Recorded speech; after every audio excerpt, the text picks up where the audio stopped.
Setiap kali musim tanam datang, wajah-wajah di desa mulai dipenuhi harapan. Ladang dicangkul, bibit disemai, dan langit dipandangi berharap hujan datang tepat waktu. Tapi di antara semua itu, ada satu yang selalu jadi pertanyaan besar.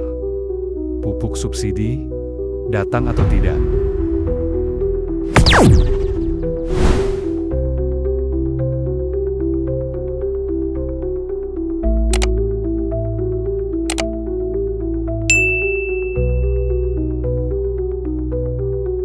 Janji pemerintah bahwa petani akan dibantu, diberi pupuk dengan harga murah, supaya bisa terus menanam. Tapi, kenyataannya tidak sesederhana itu. Pemerintah bilang, setiap tahun mereka keluarkan dana triliunan rupiah, hanya untuk pupuk subsidi.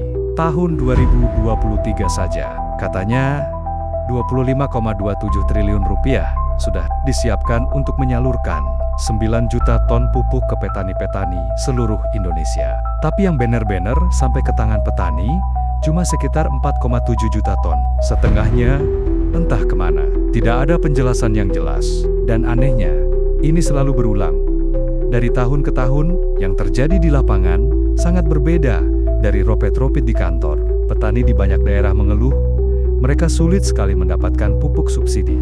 Bahkan, setelah masuk kelompok tani pun, belum tentu kebagian.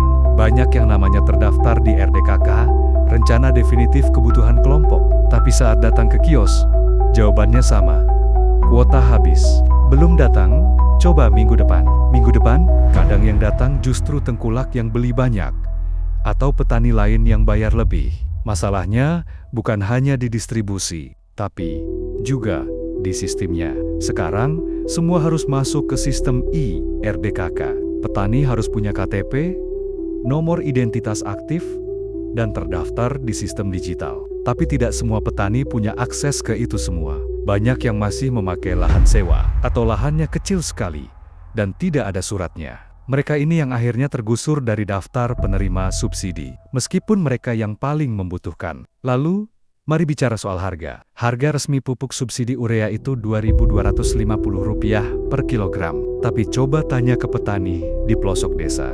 Di banyak tempat, mereka harus membeli dengan harga Rp5.000 sampai Rp8.000 per kilo. Kenapa bisa begitu? Karena jalur distribusi tidak transparan. Ada yang bermain di tengah. Ada pengecer yang menyimpan pupuk, lalu menjualnya lebih mahal. Ada tengkulak yang menimbun dan menjual kembali. Dan pemerintah seolah menutup mata, karena harga mahal dan kuota terbatas. Petani pun terpaksa mengurangi dosis pemupukan. Biasanya 1 hektar butuh 10 sak. Mereka pakai 6 atau ke-7. Yang penting tanam dulu, soal hasil nanti. Tapi ternyata berdampak besar. Panen menurun, kualitas tanah menurun, dan hama datang lebih banyak. Akhirnya, pendapatan juga ikut turun. Kalau sedang apes, malah rugi. Tapi petani tetap tanam. Karena kalau tidak tanam, mereka tidak makan. Sementara orang kota cuma tahu hasilnya, tidak tahu prosesnya.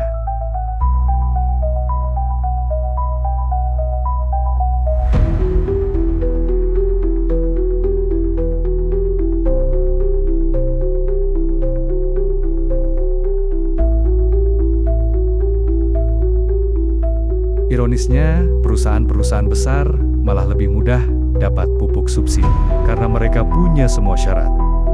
Lahan jelas, data lengkap, akses ke sistem digital, dan tentu saja, relasi mereka bisa ajukan kebutuhan dalam jumlah besar. Dan karena dianggap legal, mereka masuk dalam daftar. Tapi, petani kecil yang cuma punya 0,5 hektar atau sewa ladang orang lain, mereka sering kali tidak dihitung, seolah-olah yang kecil itu tidak penting. Padahal, justru dari para petani kecil inilah, pangan Indonesia disuplai. Bukan dari korporasi besar. Mereka yang bekerja sejak subuh, memikul karung di sawah, menanam, menyiram, merawat. Tapi saat urusan bantuan, mereka yang duluan dicoret dari daftar. Pemerintah memang sering menyampaikan bahwa ini semua demi efisiensi, demi data yang akurat, demi ketepatan sasaran. Tapi dalam praktiknya, data tidak pernah bisa mewakili kenyataan di lapangan. Sistem digital tak bisa membaca keringat di wajah petani. Dan ketepatan sasaran itu seringkali tidak tepat sama sekali. Sebagian orang mungkin berpikir, petani selalu mengeluh. Tapi, ini bukan soal mengeluh, ini soal ketidakadilan yang sistemik. Bagaimana bisa mereka diminta menghasilkan makanan, tapi kebutuhan dasarnya saja tidak bisa diakses dengan layak? Bagaimana bisa kita menuntut swasembada pangan kalau pupuk saja sesuatu yang vital dalam pertanian tak bisa dijamin keberadaannya? Pupuk subsidi seharusnya bukan jadi ladang keuntungan bagi oknum, bukan komoditas spekulatif, bukan alat politik. Tapi, sekarang pupuk subsidi sudah menjadi aset yang dikendalikan segelintir orang yang bukan petani. Dan selama itu terjadi, petani akan terus berada di posisi lemah, terpaksa membeli pupuk lebih mahal dengan akses yang sulit, tanpa jaminan kualitas, dan tetap dituntut untuk menghasilkan panen maksimal. Tapi meski semua itu menyakitkan, petani tidak berhenti.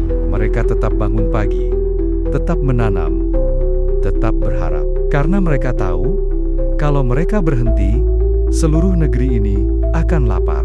Tidak ada nasi, tidak ada sayur, tidak ada makanan yang bisa masuk ke meja makan kita. Mereka tidak meminta penghargaan, mereka tidak meminta panggung.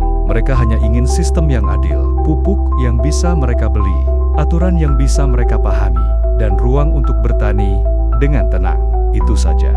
Maka, saat kamu makan hari ini, pikirkanlah, siapa yang menanam makananmu? Bagaimana mereka hidup? Apakah mereka mendapatkan yang seharusnya? Atau justru mereka terus berjuang di bawah beban kebijakan yang tidak berpihak? Karena ketahanan pangan bukan soal berapa banyak padi dipanen, tapi tentang siapa yang sanggup menanamnya, dan apakah mereka bisa terus bertahan hidup.